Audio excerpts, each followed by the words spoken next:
Hey everybody, welcome back to the Hard4Games channel. I'm your host Tony, and today we're taking a look at a PlayStation 3 super slim prototype, a very rare unit indeed.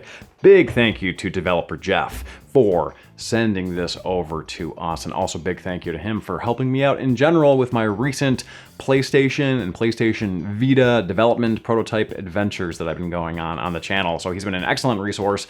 Really appreciate it, sir. So today we're primarily looking at the physical differences between this and its retail finalized counterpart. And as you can tell, it already looks very different. In a separate episode, we're going to be taking a look at the software and like the debug features that are within the prototype unit.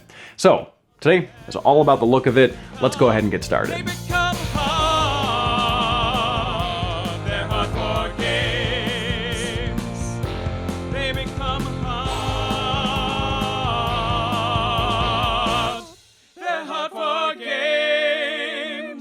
So a couple of fast facts regarding this thing before we actually start really looking at it.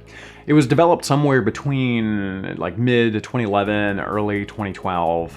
The number of units that were created is unknown. Jeff estimates anywhere between 25 and 100.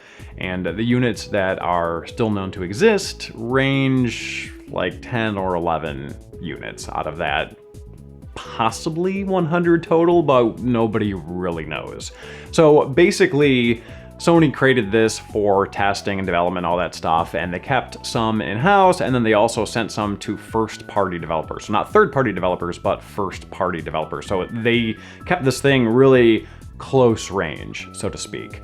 It was mandated that all of these would be destroyed when they were done with them. So many of these were sent over to like an e-waste facility, and some of them were rescued from that e-waste facility and sort of circulated around on eBay for a while. So the ones that you see in the wild were either from a first-party developer that somehow had left the building, or were rescued from an e-waste facility because they were supposed to be like recycled, essentially. So here's the retail version of the Super Slim. So it's notable for two reasons. First off, it's smaller than the Slim model. This one's mine right here. This one was lent to us by Retro Taku Video Games. Thank you very much, guys. So again, it's smaller and it is top loading. It has a sliding hatch right here. Those are the primary differences, at least from a consumer point of view. Takes up less space, and you don't insert the disc. You just pop it in right there. Alright, so here we go. This is the prototype. First things first, as you can see, it's just a big old box, but there are some differences aside from that. Instead of having a sliding opening here, this actually just has a lid that you take off to put the disc in. So it's just sort of take off and remove. Now ultimately they did not end up going with this design, they went with this, but you can kind of see how this would be sort of prototypey and kind of working its way toward that. Other differences here, you know, like I said, it is a prototype, so we actually have an exposed power button board.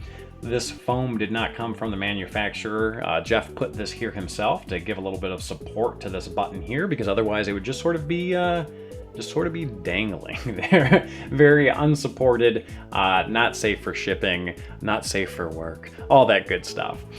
Here we have the controller / USB inputs. We have vents up here on the top, standard inputs outputs on the back, and there's actually an opening here that was utilized for stress testing that's actually covered by sort of like an electrical tape almost. Jeff asked that I do not remove this tape, so I'm going to not remove that tape. And obviously, design-wise, you can see that this has ridges, this doesn't. The plastic here is a little bit more matte, whereas a little bit more gloss here, which means that anything I put this near, it's just going to reflect it back. So you could see like an Odyssey 2 logo, there's like an N64, where is it? Right, N64 logo right here. It's super smudgy as well, as fingerprints all over it. You kind of have to give it a wipe down after you touch it. But yeah, just obviously this wasn't meant for consumers, but just having it in the house, it's like you kind of have to constantly clean it because it's just super smudgy, kind of a weird plasticky sort of feel. And for those interested, Jeff took some amazing pictures of the internals, so I'm going to go ahead and showcase those now.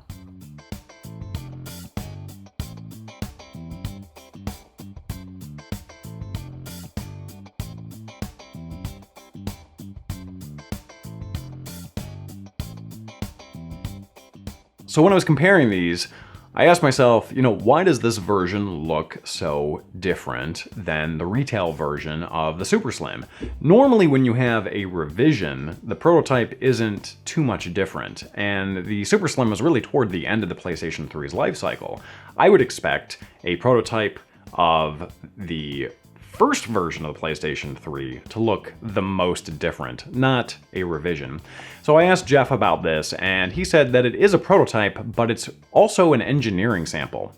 Sony was trying to do a proof of concept to showcase that they could do a top-loading PlayStation 3. And although the hatch that they ultimately utilized was different, a slide versus a kind of release and remove, they wanted to showcase that they could cram all of the PlayStation 3 hardware and internals into a smaller box and also have it top loading. So essentially, this engineering sample proved that the Super Slim could be viable and possible. Not necessarily viable market-wise, that's a whole different story, but possible to engineer. So thank you everybody again for watching, and stay tuned because we have a ton more PlayStation 3 prototype and development stuff coming up, courtesy of developer Jeff. You can follow him on Twitter. I'm going to go ahead and put a handle on screen and a link in the description below. He often posts his prototype stuff on Twitter, so it's really cool to see what he has in his collection and what he's accruing in his collection as well. So thank you again, sir. Really appreciate it.